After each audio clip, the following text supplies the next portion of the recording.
Hi, I'm Mike Getter, Product Manager with Coachmen Catalina.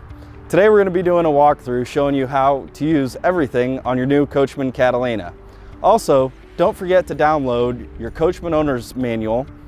And lastly, when you take delivery of your Catalina, go through it and do a detailed walkthrough and note anything that you may find that isn't up to your standards and submit it to your local dealer. Thank you very much, and the Catalina team will be taking it from here, taking you through the unit. Hi, my name is Matt Eppers. I'm the Midwest rep for Coachmen Catalina, and as we get into the walkthrough today, I do want to mention that equipment may vary depending on the product line you have. So today we are going to be filming on a Coachmen Catalina Legacy, and the floor plan's a 333 BHTS. But again, as you know, we go through this walkthrough, I do want to mention that equipment may vary depending on that floor plan. But here we are today. We're out at our campsite. It's exciting. We just pulled in, and the first thing we're going to want to do before we get this thing on the ground is to make sure it's level. And what we're going to do today is basically take a level. I'm going to put it right across the A-frame up front here, and that's going to show us another common way that people do it is they may have the stick-on levels that they have right up front that you can purchase through your dealer. I also do want to mention that all the equipment and tools that we use today can be purchased any of your Coachmen Catalina dealers, right? So we're going to take this level, let's put it over the A-frame. We're going to take a look at that. We're going to see here today at the campsite we're level now, right? And what we're looking at is the level from side to side, okay? And your level up and down, we're going to run that off the power tongue jack. We'll show you how to do that in a second. What we're looking for here is to make sure that our trailer is level from side to side. Now we're fortunate today we're on a pretty flat ground and we're already level, but what we're going to do is mock up how to show you if we did have to level this side to side. And what we're going to do is use some chalks back here and some blocks on the ground, so we'll take a look at that now. Alrighty, so here we are back at the wheels. We're going to show you basically how to level it, and again, this is from side to side level. So what we're going to do is mock up and say that the non-door side is a little bit higher than the door side here, so we're going to have to level this door side. But again, this applies to either side, and the way you're going to dictate on which side you're going to have to level, again, will be up front at the level that we put over the A-frame and that you already have on your unit. So what we're using today is some Camco blocks. We're going to pull them out. Very easy to use, stackable, number of different brands out there. Doesn't matter. Your Catalina can use any of them. What we're going to do is kind of mock up a simulation of we need to block this up one level of a 2x4, right? And real easy to do that. Basically, we're just going to lay them on the ground right outside of the axles to see how many we need and how far we need to go. We're then going to take these blocks, put them over the tire tracks, and then back up on it, and then we'll go check our level again. So let's get to that. All right, so now that we have our leveling blocks lined up outside of our tires, you notice I kept about 6 inches difference between the end of the blocks and the end of the tires. And the reason we're going to do that is once we run back up on them, we don't want to be short or have half our tire on a level and half a tire off. So now what I'm going to do that I have these out is I'm going to take my trailer and get back in my truck. I'm going to take my trailer and I'm going to pull it forward, and then I'm going to move these blocks where the tire tracks were and then simply back the trailer right up. So we'll show you how to do that right here. Alrighty, so now we got our friend, our truck driver Chad up there. You'll hear from him a little bit later. But what he's going to do is pull the truck up. As he pulls the truck up, I'm going to move these leveling blocks under. So Chad, go ahead. You can start moving her up a little bit. And right there is good. So you can see he pulled the tires just ahead of the leveling blocks. Now simply all we're going to do is take these, move them over the tire tracks that we just, our fresh tire tracks here. And now all we're going to do is back up our trailer right back over our leveling blocks, and we should have a level trailer. So Chad, go ahead and back it up.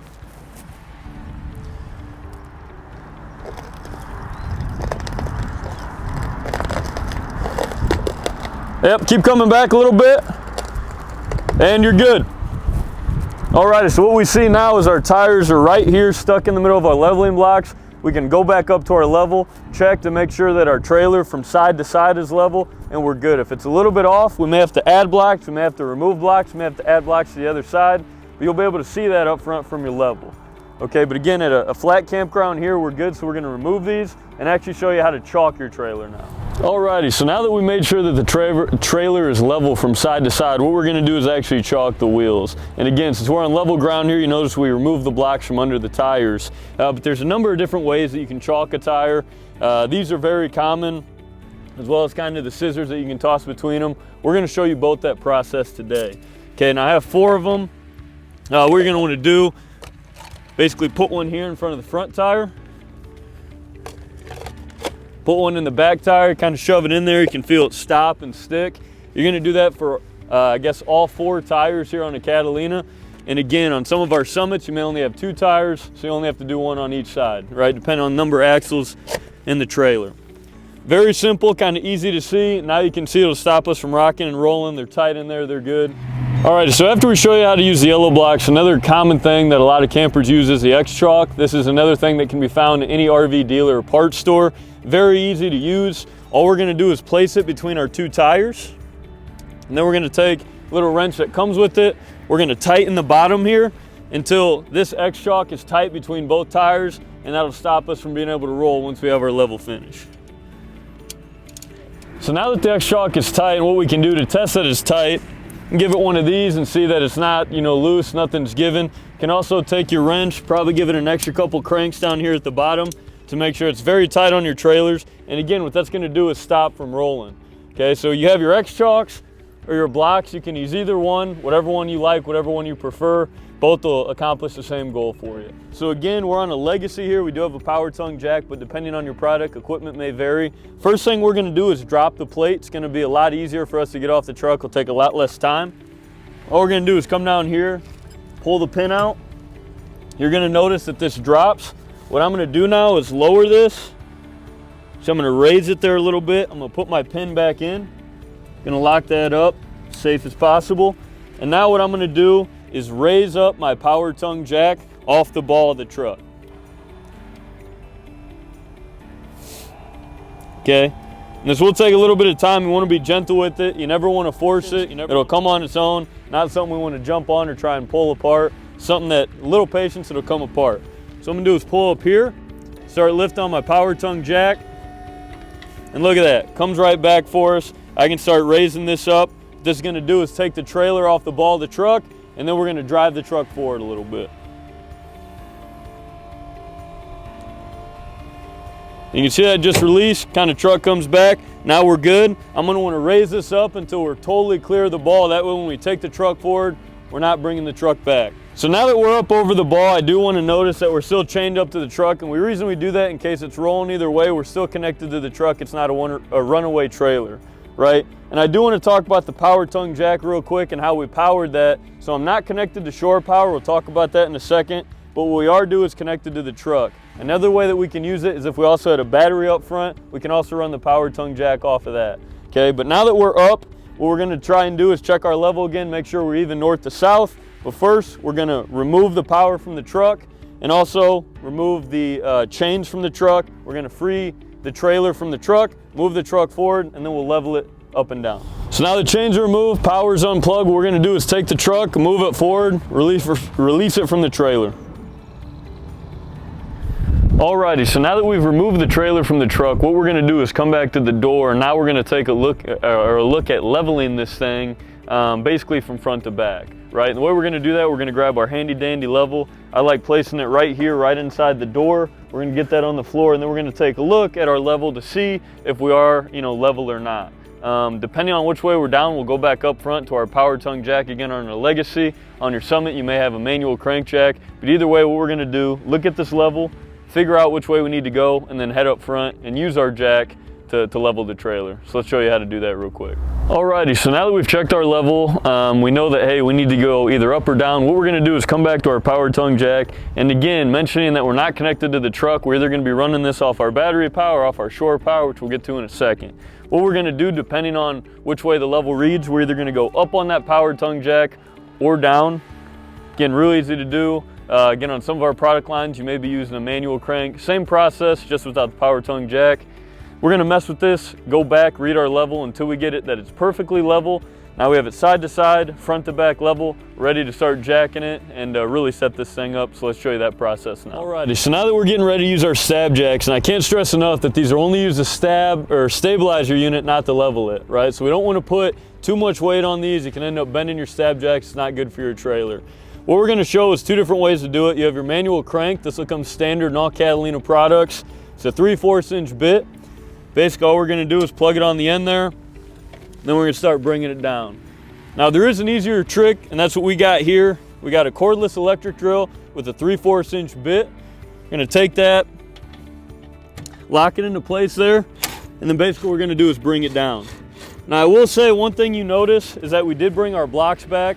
You're always gonna wanna make sure to block your stab jacks, especially, you know, here you can kind of see we have some nice hard ground, but if you're camping on grass, something that can absorb into that grass, so we always wanna make sure we block these. We'll show you up front and out back. Okay, so now that I'm down and secure, we still recommend that you take your manual crank and you're gonna wanna go around one full spin. Just one, not two. You don't wanna lock it up too tight. Put that guy on there.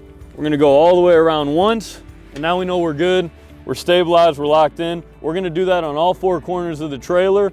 And out back, we're a little bit higher off the ground, so we'll show you how to do that if you have to use more than just one block. Alrighty, so now we're at the rear of the trailer. We still got our blocks. I'm gonna use my cordless drill with my 3/4 inch bit. Put that back on there, drop it down. I'm gonna wanna center my blocks right under this so it's not leaning off at all. We're gonna wanna make sure that whole thing's on there. Gonna get it tight. And then again, we're gonna go around just one turn on our manual crank. Make sure we really got it tightened up. And there we go. We're gonna do that on all four corners. Now we know our trailer's good, it's secure, it's not gonna be rolling off on us. Let's head to the back side, show you how to hook up your power and your water. Alrighty, so now we're gonna connect our power. Again, we're in a Catalina Legacy 333 BHTS. This is a 50 amp unit. Luckily here at our campsite, we do have a 50 amp connection that you can see. We have our breakers. They're all labeled 20, 30, and 50. Now, I do want to talk about real quick before I plug this in. If you do run into a campsite where you have a 50 amp unit, but only 30 amp service, one thing you can do is an adapter from 50 down to 30, right? Real easy, again, stocked at any RV store or parts store, RV dealership. All we're gonna do, if you do need to adapt, gonna connect the sides in, then basically you're gonna plug that into your 30. You can even take this 30 down to a 110. All it is another adapter. Again, very common in starter kits. Something that you can find in any RV parts store or dealership. But again, here we're in luck. We do have 50 amp service, so we're gonna pull that apart. Gonna open this guy up, plug her in, flip our breaker up for on. Then we're gonna come back here to the rear of the trailer, actually plug it in, and we will get power. Alrighty, so we plugged into our 50 amp. Now we're gonna take this, we're gonna plug it into our unit here. Notice we got the little metal piece here. We're gonna match that up on the inside of our connect port here. That's how we know we're gonna get a good fit. We're gonna plug it in, then we're gonna turn it straight, and then we're gonna take our black kind of secure, screw that in. That way this isn't falling out. Kids run by, they can't pull it out, any of that stuff. Now I do wanna point out here, again, this is a 50 amp unit, but if we were restricted to a 30 amp site where we had to adapt down to a 30 amp, some equipment on your trailer may not get power. For instance, this unit has 2 ACs, that's why it's 50 amp. If we're at a 30 amp site, you'd only be able to run 1 AC, not 2. With a 50 amp full site like we have now, we will be able to run both. Now let's take a look, now that we have power, let's take a look at filling up our water, getting our water tanks full. Alrighty, so now we got our unit plugged in. As we can see, we're leveled, we're good to go. We're gonna talk about our water. Here's our water here at the campsite, is our freshwater connect, right? Now there's a number of different things that we're gonna do here. We're gonna show you how to connect your city water. We'll also show you how to connect, let's say you're boondocking and you need to fill your freshwater tanks, we'll show you how to do that too. But it all starts with the water or pressure regulator. Basically what we want to make sure is that we're not blowing any of the lines depending on the campsite. We want to make sure that the pressure of this water matches what we have in our unit. Again, this is something you can find at any RV dealer, any RV parts store. Pretty simple. We're just going to screw it into the end of our hose here. Once that's nice, tight, and secure, we're going to screw that here to the end of our freshwater connect. Alrighty, so we're secure here. We're gonna go over to the trailer. First, we're gonna show you how to use your city water connection. Then second, we'll show you if you're boondocking, don't have that city water connection, don't have it at your campsite, we'll show you how to fill up your freshwater tank. Alrighty, so on our 333 BHTS, it's nice, everything's right here, and we can see our city water connection is gonna be white. On all Catalina products, it's gonna be marked white for you. That way there's no confusion if we're hooking up early morning, late at night, don't have the sunlight, we can still easily tell which one we're hooking up to. I will say, depending on the floor plan, this may be located in different spots. It's all floor plan dependent. Luckily here, it's non-door side for us. So what we're gonna do is take our hose, we're gonna screw it in real nice and easy. We actually don't have to screw the hose, that way we don't kink it with the water. Alrighty, so our hose is now tight. It's connected in there. I can tug on it a little bit. We can see it's not going anywhere. We have full connection. Now to fill that up, all we got to do is turn on our city water. We can go inside, test the faucets, see if they're all going to work. That's how you connect your water supply for your city water tank. Alrighty, so now we're back in our freshwater connect. Again, we can see that's marked nicely on the back side of our trailer. What we're going to do is want to open this guy up. And one thing we can notice here is that if I took the hose and put it here, it fits, but water's probably going to spray out. So what we recommend doing is getting basically an adapter that you can screw on to the end of your hose as you fill up your freshwater tank. Again, something that can be found in any RV parts store or your dealer. We're going to screw this on. Make sure it's tight. You also notice you have a nozzle here, which is nice, so we can turn off or shut on, or turn on or shut off the water. What we're going to do is place this in here. We're going to turn our water on. Then we're going to fill this guy up. On the inside, we'll have a tank reader where we can read how full we're getting. Same with your gray and your black tank, right? But you're not actually going to fill those up outside. You're going to have your fresh water, you're going to have your City Connect, and as you use that water, that'll then fill your gray water, and as you use your toilet, that'll fill your black water. Alrighty, so we're blocked, we're leveled, we got our power in, we got our water supply. Last thing we need to do before we get inside is we're going to hook up our propane, right? Now, every Catalina you have, minus our Summit 7, is going to come with a bottle cover. I'm actually going to remove this. That way we can get a little better look at what we got going on here. So as we follow all local laws and regulations, we do know we need to disconnect our propane as we travel, okay? But what we're going to do now to hook this up, very easy to use. We got our propane bottle. We got dual 20s up here. You can also option in 30s. Again, equipment may vary depending on your product. We're going to tighten this guy up. Okay, and then what we're going to do is we're going to take our little monitor up here. We can see it's facing from the away bottle. We can also see it's red. We're going to flip that over to our bottle here that we just plugged in.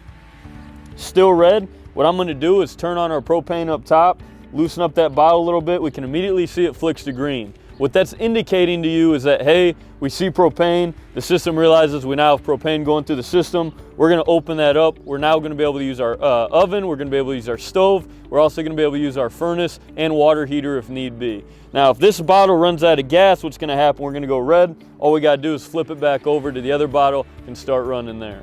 One thing I like to do here is also to put our cover back on once we have got our propane. What that's going to do is protect your bottles from any water, any bugs, any of that good stuff. Just keep them clean and protected for you. Okay, so now that we got all that, we're leveled, we're chalked, we got power, we got water, we got propane. I'm going to kick you over to Chad Yoder, my compadre there. He's going to finish the setup for you. Hi, I'm Chad Yoder. I'm with Coachmen Catalina Travel Trailers. I cover our West Coast. I'm going to go through a few more steps here on this Catalina Legacy Edition that Matt just got set up for us. So we're going to start with just a couple of basics. Getting in our entry door, our steps, we're going to have a couple different kinds. You'll notice on your Catalinas that you no longer have a holdback. This door has friction hinges on it, so there's going to be a resistance and you don't have to lock the door back. The two different types of steps we could have, we come standard with fold-out steps on several floor plans. This is actually our upgraded optional solid steps from Lippert. So they close up in the doorway, they're out of the way, it's nice and convenient. To take them down, you're just going to move the handle over, release it, it's going to swing down. If for any reason the surface that you're on is still unlevel at the entry door, there are two small pins on either side that you can adjust the length of the legs to make sure that the stairs are even. Now we're going to take a step inside. We're going to look at our actual central monitor panel and control panel so we can open up our awnings and open up our slides. Now that we've stepped inside, I'm going to actually give you a quick rundown. We actually have a central monitor panel here, so it's going to keep most of your controls all located together. So we are going to have switches here for each of the slide outs that we have in this trailer, as well as our awning switch to run the awning out. We have an interior light switch, exterior light switch, your switch for your water pump, and for your hot water heater to turn on. This will be by the gas. It's a direct start ignition. We also have several buttons here that are going to give you a reading on your tank levels, also your battery level. So as you push those, it'll light up across whether your tank is empty, 1/3 full, 2/3 full, or completely full. Same with the batteries. Now I'm actually going to run the slide out. We've got one on the front side here and two on the back. When this gets all the way out, you will hear it click. That does mean that it's fully extended. Now that we have our slides out, I do want to note quickly on two different factors. One, we have two different types of slide outs. Generally, we use what's called a rack and pinion. It's an electric through the frame slide mechanism. The other would be what's called a Schwintek. It's used in functions where, like this, we have it above the floor level. Both of them, great slide out mechanisms. I do want to point out, if in the very rare chance you would ever need to manually override one of these slides, the first thing that you want to do is make sure on a rack and pinion slide you disconnect the battery from the trailer. Otherwise it could backfeed when you manually crank it. But to show you where you would actually just use the manual crank handle, 3/4 inch socket, or if you had a ratchet or something, you can come underneath. We actually, in the side of the skirt, make a access hole right here. You'll see there's about 1.5 inch hole with a grommet. You can reach directly through there, and there is a nut that you put this on, and you can manually override this slide if you had to run it in or out for any reason. On the Schwintek slides, which we do use on a couple of floor plans for a kitchen slide, these actually are going to have a motor that runs down either side in the wall if you ever needed to override this. There's going to be two different methods. One I'm going to show you in just a moment that actually has to do with the control board for it inside. The other would actually be physically pushing this in if you had to. Just at the top of the bulb seal, if you had to get this slide in, very rare circumstance, you could pull the bulb seal down. There is a screw in there. You want to remove that screw. You would reach right inside the corner, lift up, you'll feel the motor, and then you can actually just push this in by hand. You would do that on both sides. It is easy to actually use Lippert's instruction manuals on their slides. Both mechanisms that we use are from them. They actually have an app called My LCI. It has all kinds of tech support, videos, kind of brainstorming, troubleshooting guides if you ever did get into a situation that you needed those. Now I am going to show you the second part if you ever needed to override or make an adjustment to the Schwintek type slide. We do actually, located right here inside of this cabinet, have easy access to this control board. It actually has several different error codes that you could pull on it, reset it, run things in. It's all actually has the instructions right on it, what you would need to do if that case ever arose. All right, now we're gonna go on ahead. We're gonna get the awnings ran out. Everything that we build is going to be a power awning. So it is going to be right off the push button there on that control panel that we were talking about. Actually, Troy here is helping us, giving us a hand running these awnings out at the moment. I'm going to go over a couple of things on them here. We do have a power channel on these this year, which is really cool. I'm going to show you how an accessory goes on here. It's kind of a spotlight. There's several other accessories that we can add to these. Then I'm going to show you how to adjust the awning pitch if you need to, and a quick note on if you ever had to override manually on your awnings. So this is the power rail. It does work on 12 volt. This is on all, it's through Dometic. It's on all of our awnings right now at Catalina. You are going to get a spotlight. It's going to be in a box like this. You are getting your first accessory with this trailer. There are more accessories available. You can actually go to Dometic.com and look at their awning accessories. They'll have several there, and they'll also show you how you can locate where you can get more of them. So there are two little tabs here on the back of this. We are going to make a connection inside this rail with them. We're just going to pull this lever back. We're going to turn this. It's locking in place. This will slide up or down if you need it to. There is a little adjustment screw here that you can loosen this, tighten this. We have a blue light on, shows that we do have live power to this. This will work even just with batteries on your trailer. Push the light in once, you have a bright directional lighting outside. That's how all of the accessories will work. To turn it off, you would hold this in for about 5 seconds or 3, turns off. To take it back off, you would turn it this way. You can have multiple accessories on here. This particular floor plan, because we have 2 awnings on here, We also have 2 power rails. One of the other features that your awning is going to have is you can adjust the arms on both sides, either side, both awnings. There's a small tightener here.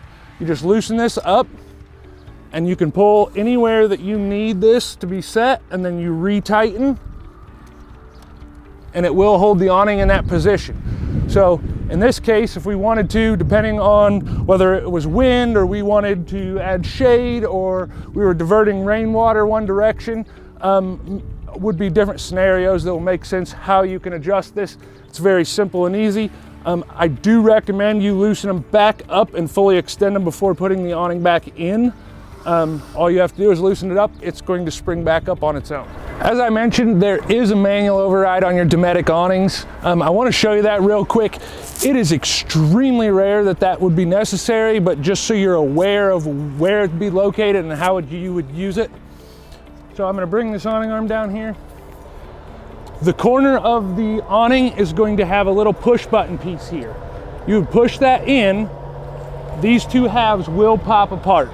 You'll have a little black nut right here, you'll take it off, and there is a 3/8 hex head bolt there that will stay in place. You turn that bolt and it will actually roll your awning in or out for manual override on a power awning. One of the major appliances that you're going to have on your trailer that is going to be a part of your every use is your hot water heater. So I actually really want to cover some of this because there's some really important factors in both how you're filling it when you're using it, and a little maintenance on it. So we're actually just going to turn the little lever there, the door drops down. This is a Suburban water heater. It's 6-gallon tank on it. It's both gas and electric, and then the DSI that I mentioned earlier was a switch that's actually direct spark ignition. So that way there's nothing that you need a light like a pilot light. It's going to automatically do that right when you flip that switch inside. The first thing to note when you're going to fill your hot water heater, you need to make sure that the gas is not on to it or the electric switch is not on, because you can actually burn the heating element up in your hot water heater if you had that turned on prior to having water in it, or if you left it on after we empty it, and we'll mention that here in just a moment. So I'm actually going to show you the components in here and show you what you need to do to fill this. A few of the components that you're going to have on your water heater: we do have a pressure relief valve right here. We actually have reset buttons right here. That would be for the electric side. If for any reason it was not working on electric, I would first come in and pop those resets. We are going to have a switch right down here. This is an on-off switch. That is for operating the electric on this. And then here is also going to be where our drain is, as well as the anode rod that's going to be attached to that. So, important factor first, we've checked, we make sure that this is off. We're going to go inside. We're going to open up the kitchen faucets at the hot. We have our city water connection turned on. That's going to pump water in through the system. Now this should be filling. When we go inside and look in the kitchen, once the water is flowing through the faucet, we know that we've filled this completely. Another method, you can actually open this a little bit when it's filling. That'll help the air actually escape from the tank so that it can fill completely up. Once we know that our water heater is completely full, now we can go on ahead. One of 2 methods, or together, we can flip our switch to on to apply electric power to start heating the water. We also have the switch on the monitor panel that I covered. That's going to be your gas portion of the water heater. You flip that on. If you run the 2 of them together, which you can at any point, you'll actually get the quick recovery out of the water heater, where you can get 16.2 gallons of hot water per hour. With the anode rod in every hot water heater, it's actually meant to deteriorate. It is a part that's it's a standard part of your general maintenance on your trailer. The anode rod absorbs and is broke down by the minerals in the water, and it actually protects that from actually breaking down the tank lining inside of your hot water tank. This is where you would drain this. I do recommend draining this and not leaving water in the tank if it's going to be very long. It'll actually make a very foul odor if it stays in there a long time. This is actually an 1/16" socket. Would actually remove this. The anode rod is going to be attached to that. That anode rod, I would try to check it annually. They recommend, anytime by the time it's 75% deteriorated, you do want to replace it. It's available at all of your RV dealerships, parts stores, and that's a part of a common annual maintenance is check your anode rod on this. One of the last things I want to cover on the water heater is if you are draining it or when you are draining it, two things you want to make sure. One, you want to make sure that the pressure is relieved from it. So at this point, I would actually want that water to cool off. Since it's been turned off, that's going to reduce the pressure. Also, before ever pulling the plug to drain it, you are going to want to make sure your faucets are back open, your water pressure is turned off. If you are using water from your fresh tank, then you'll also want to make sure that your water pump is turned off, which is actually the only time that it's necessary to use the water pump is when you're pulling from the fresh tank. Otherwise, you actually don't want both of them running in conjunction. At that point, you pull the relief valve, you'll get some spray, a little bit of water is going to come out. You'll know that you have all the pressure off of the tank prior to pulling the drain. Depending on the model that you have of your Catalina, you may have our outside utility shower. It's going to be great for cleaning up messes outside. It actually is opened with the CH751, a baggage door key. We do have our hot here, cold water here. We can go on ahead and extend the hose out. Works great. You have good reach for cleaning up messes out here. We do have a holder here. This does slip right in, lock in place if you need it here, hands-free washing. There is also a quick shut-off on there versus resetting your water here. This trailer is actually equipped with our full-size camp kitchen. Yours may have a smaller pull-out camp kitchen. We can hit some notes on that as well as it may not, depending on floor plan. So we're gonna go on ahead and get this opened up, get ready to start using the outside of our area for camping. You should have a key. It's going to look similar to this. It's gonna be black. I'm not sure what the key number would be on it, but this is going to be your full-size camp kitchen key to unlock this. Now that we get this opened up, light on our full-size camp kitchens, your sink is going to be plumbed to a separate gray tank. So on the monitor panel, it actually listed is gray 2. It's a galley tank, independent from your gray tank for your kitchen and shower up front. We have your refrigerator in here, standard's 3.2 cubic foot. It plugs in up top. Your drawers are actually going to have a catch on the bottom here. It's kind of a travel latch, locks them in place from moving. Bottle opener in here. And then you do have this Coleman camp stove. It's pretty simple on opening up. It's going to lock in place. We are going to use the little green 1-pound propane cylinders to operate this. It's kind of a nice method. This is a high output, so it does actually run better getting to use on these. All right, hello, my name is Jordan Short and I'm here with Coachmen Catalina. I'm a sales trainee and I'm gonna grab the reins from Chad Yoder on the outside and show you some of the interior how-tos. We're gonna start here with our 3-burner range and our flush glass mount. What we're gonna start by is folding this back, getting the glass mount away from the burners. And I'm gonna show you how to light each of these burners. That way we can bleed the air out of the system. We're gonna start here with our first burner and we're gonna rotate clockwise. Same here with the second and the third.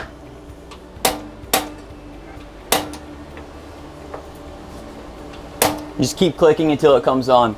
And what we wanna do is we wanna let this run. That way we're bleeding out any extra air in the lines. So when we go to our refrigerator and our water heater on gas, we're not gonna have any hiccups. So now that we moved away from the burners, I'm gonna show you how you get your pilot light lit. What we're gonna do is we're gonna turn this on to light, and then we're also, same thing, rotate clockwise. And once we get the flame going, we want to hold it for about another 5 seconds so we keep a steady flame.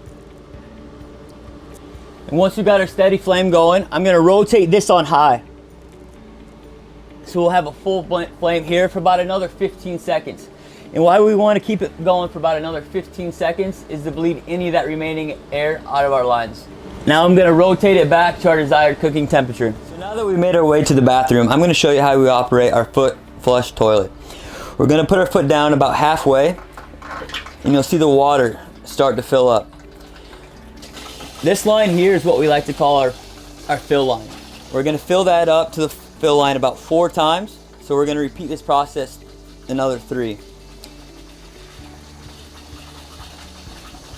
Now on the 4th time, since I've already done this 3 times off camera, we're going to take our chemical packet here and we're going to drop it in.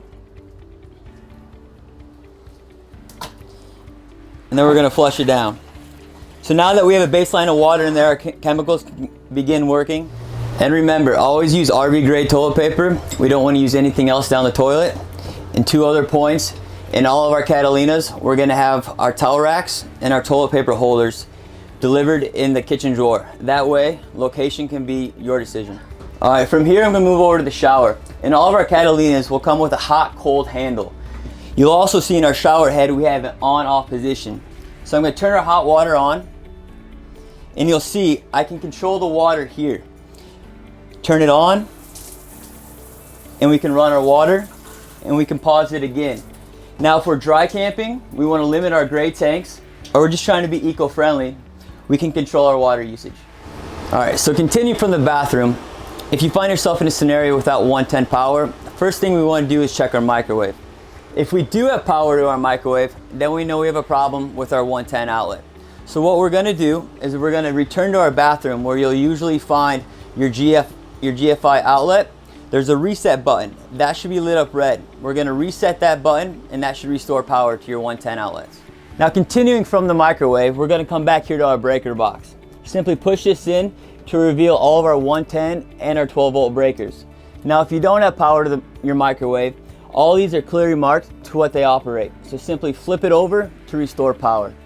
Here to the right, we're going to find our fuse box. Now if you see, we have a red light shining here. That means we've blown a fuse or it's a bad fuse. And as you'll see, we don't have any lights here in this room. What we're going to do is we're going to remove the corresponding fuse to the light and we're going to replace it with a new same size fuse.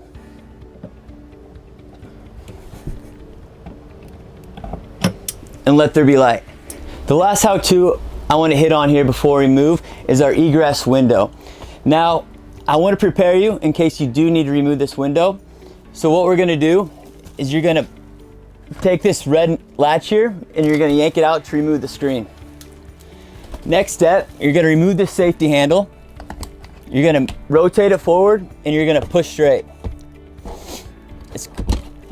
You'll see it latches in here. To continue moving the window out, simply push forward. It rotates up on its hinges. Hey everybody, I'm Taylor Short with Coachmen Catalina, and today I'm going to touch on a few of your appliances and equipment on the inside and how they work. The first thing I'm going to touch on is going to be your standard TV on your legacy models, your stereo, and your DVD player.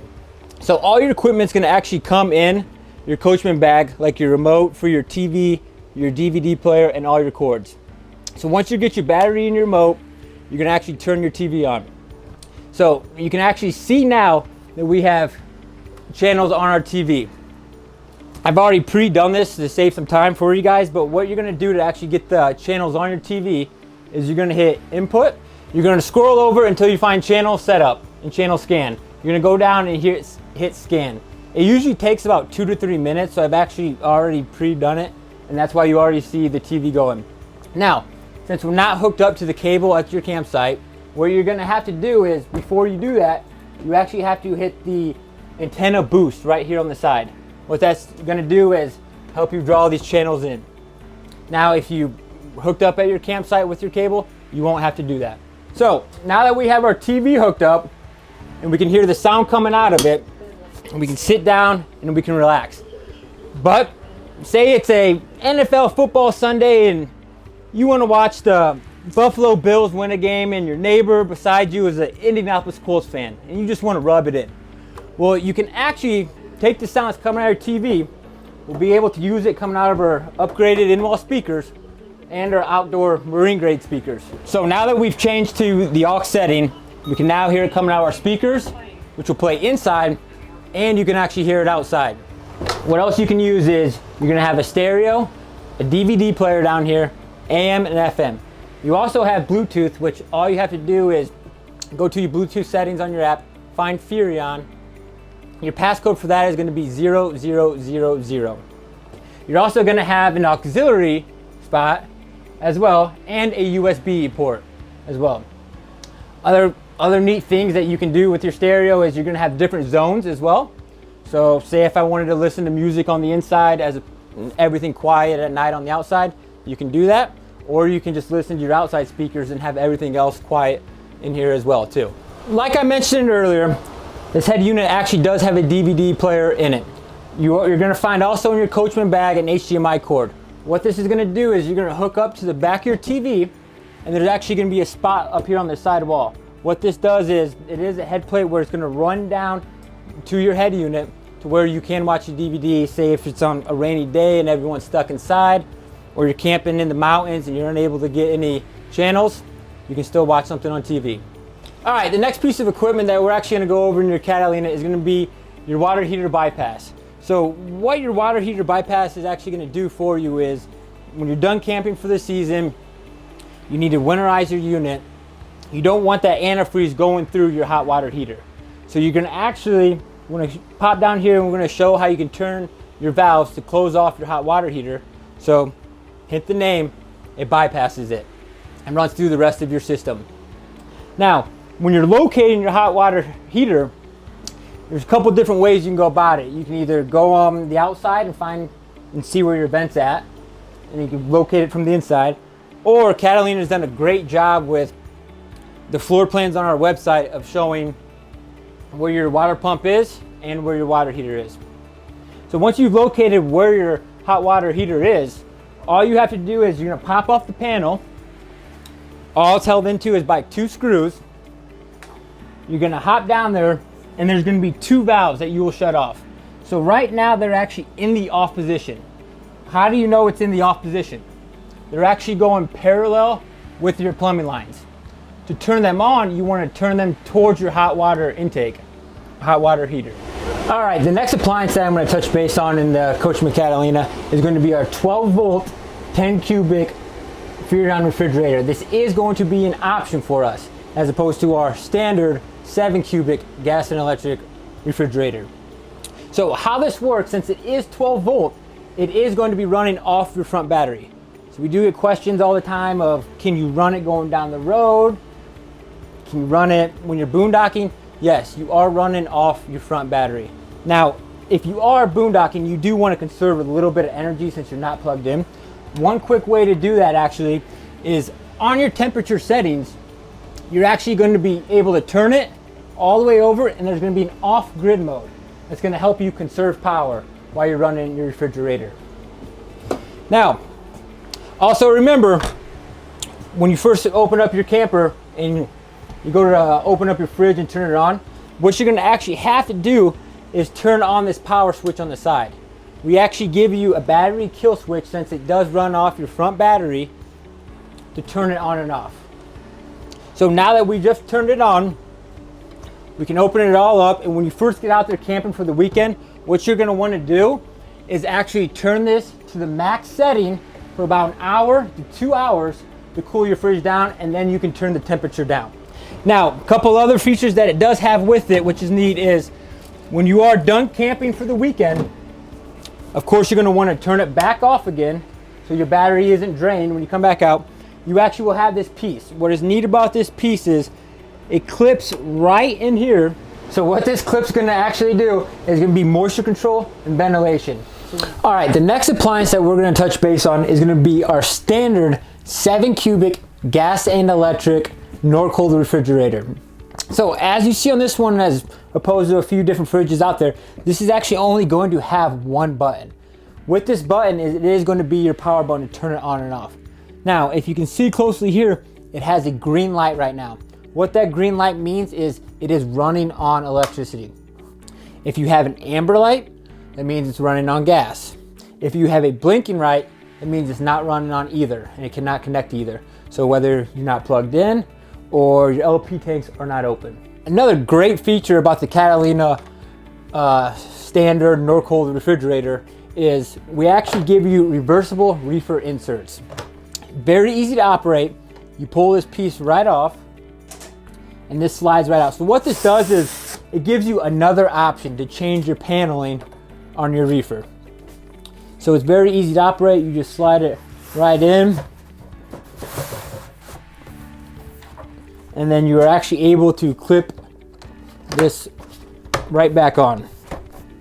Very simple. Now, since we only have one button on this, how do we change the temperature on this? If we want to make it colder or if we want to make it warmer.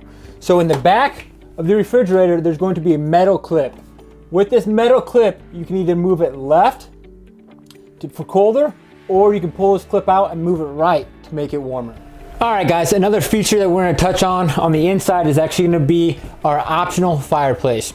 So real quick to touch on the optional fireplace, we are going to give you a remote with it that's going to be in your Coachmen bag. Also a couple of different settings that you can use on it. Your far right setting will always be your power button. Your far left one will actually be your temperature. Now you can set this to whatever temperature you want, and you can do this by using your remote. You can also change the accent lighting.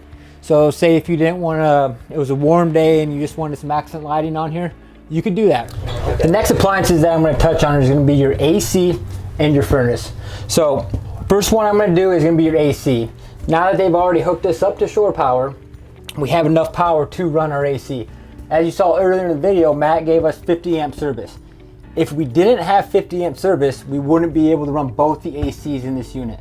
So if it was down to 30, we'd only be able to run one. So the way this AC unit is actually going to work is very simple. You can see right on here, the control panel is you'll have cool all the way to your left, and then you can either turn your fan on auto, high or low, or the on, high or low.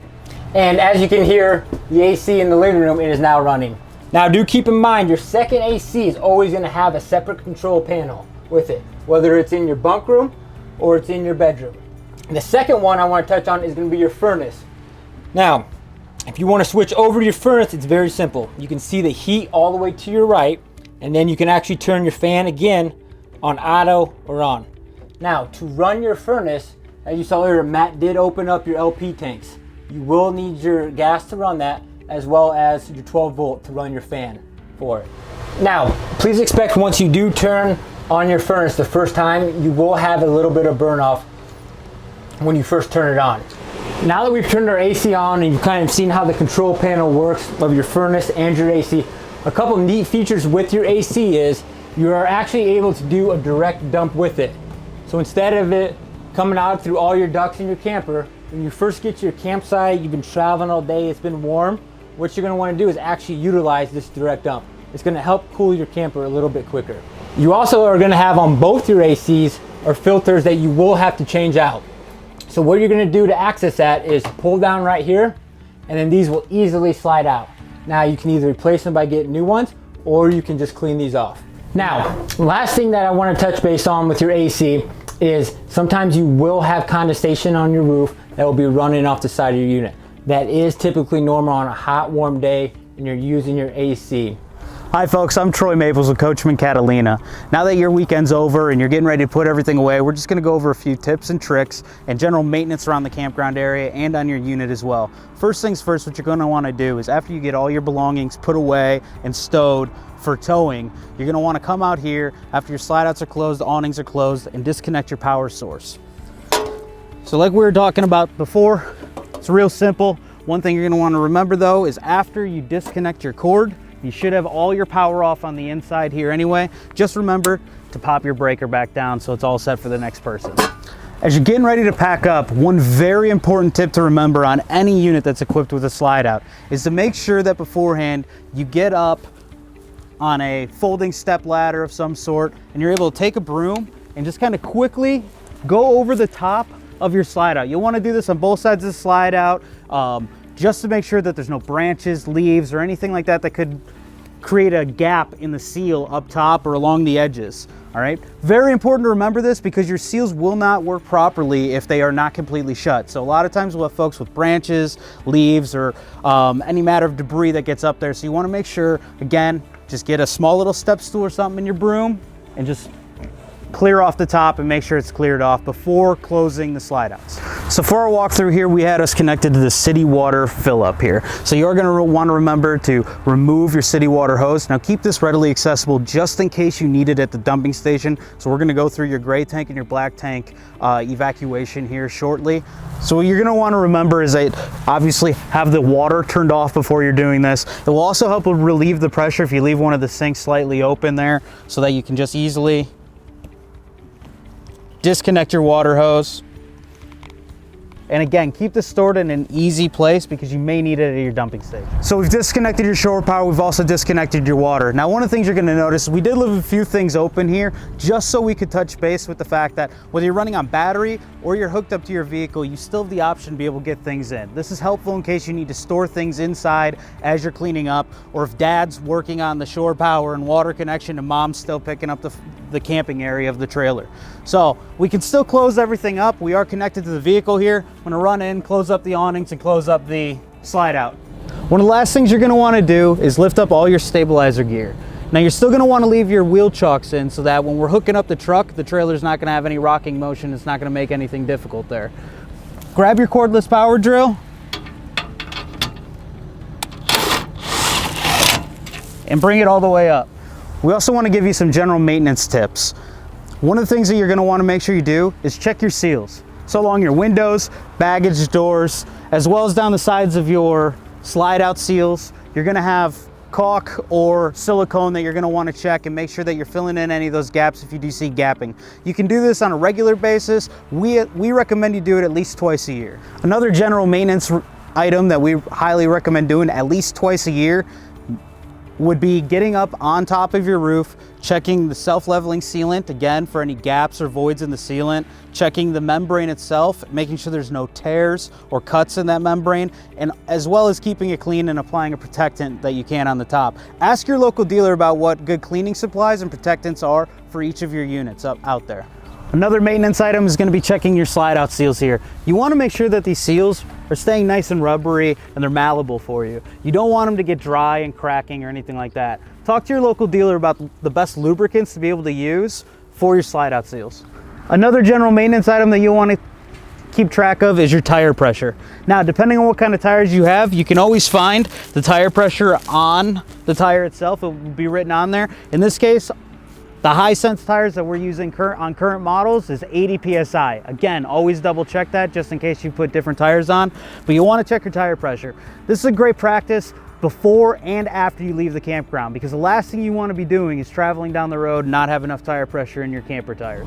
The last item is going to be rehitching your truck to the trailer. Again, you're going to want to make sure that you're leaving your chocks in place there. It's just going to help make sure that the trailer is stable and not going anywhere. So what you're going to want to do is adjust your tongue to make sure that it's already above the ball. You can bring your truck back as far as needed to make sure that you're already lined up.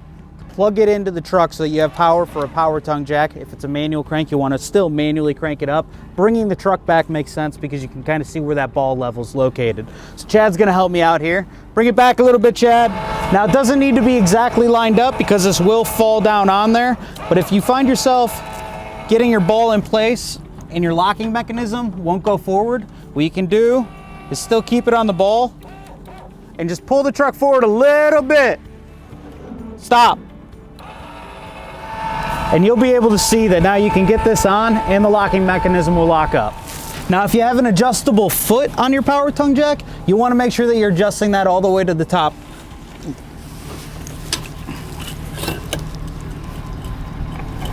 Now again, you want to bring that jack as high up as it'll go. If it's a power tongue jack, just run it up till it stops. Manual, just keep cranking it until you can't crank it anymore. Now this is a great time to be able to double check your LP and make sure that your LP connections are off. Give them one good little twist. You can even check your LP connection. Make sure it's showing red in here because it is not legal to tow a unit down the road with LP running. And then this is your breakaway cord. What you're going to want to have is a hook of some sort or carabiner that you're also going to connect on here. The breakaway cable is important because if for whatever reason the trailer separates from the truck, this breakaway cable will pull and release the anti-lock brakes on the brakes of the trailer to help stop it from going down the road.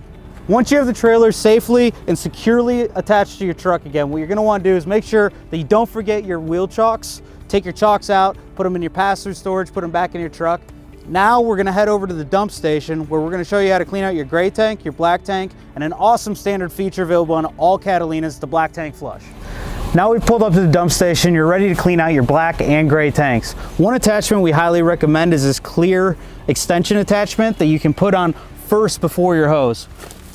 You just want to twist it in place and make sure that the little knobs align and lock in place there. Then you're going to take your hose and twist that onto the attachment.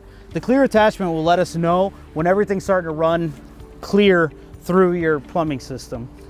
Then you're going to come over and you want to make sure different hoses can be angled like this. Other attachments will have it without. We've got the angled attachment on here, so you just want to make sure that you've got that securely placed.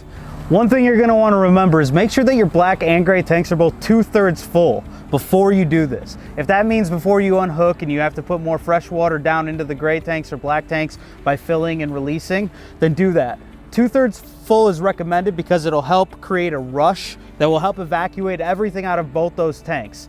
It's highly recommended that you test your hose line first. So I'm going to release a little bit of the gray water, make sure that everything comes out, there's no leaks or anything like that with my attachments or with the hose itself.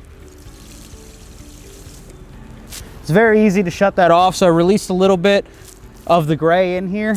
Now what we're going to do is release the black tank. So now we have our hose hooked up to the black tank flush. We've got our valve on here, which is nice because we can turn the water on and then control the flow of the water right here. We're gonna go ahead and turn the water on, and we're gonna let the water flow through the black tank flush system, spraying everything out, including your sensors. And then we're gonna keep an eye on the hose extension, the clear hose extension there. Make sure that once everything starts to run a little more clear, then we know we're all cleaned out. You can see now that water's flowing through the black tank. This is just gonna help, again, clean out any of the excess residue, clean the sensors off. So you're gonna wanna let this run for a good 30 seconds to maybe a minute, minute and a half. Make sure that the water's all running clear. Now again, because of this attachment, you can easily turn it off here before turning the water off and disconnecting everything. We're not finished yet though. Once you successfully ran your black tank flush and cleaned out your black tank, the last tank that you're gonna wanna clean out is your gray tank. By saving the gray tank till the end, you're saving that soapy water that can come through and again, clean out your hoses and everything else before you're done and packing them all up. So close the black tank up and release the gray tank. Now again, you'll be able to watch the flow of water and you'll know when it's finishing up as the water flow will die down. Now our gray tank slowed down to a trickle, so we're gonna just disconnect everything. And then make sure that before you take off, you just reapply the cap. Before putting your hose away, you may want to go back. You can take the water hose that's readily available at the dump station and just rinse it out a little bit more before packing the hose away.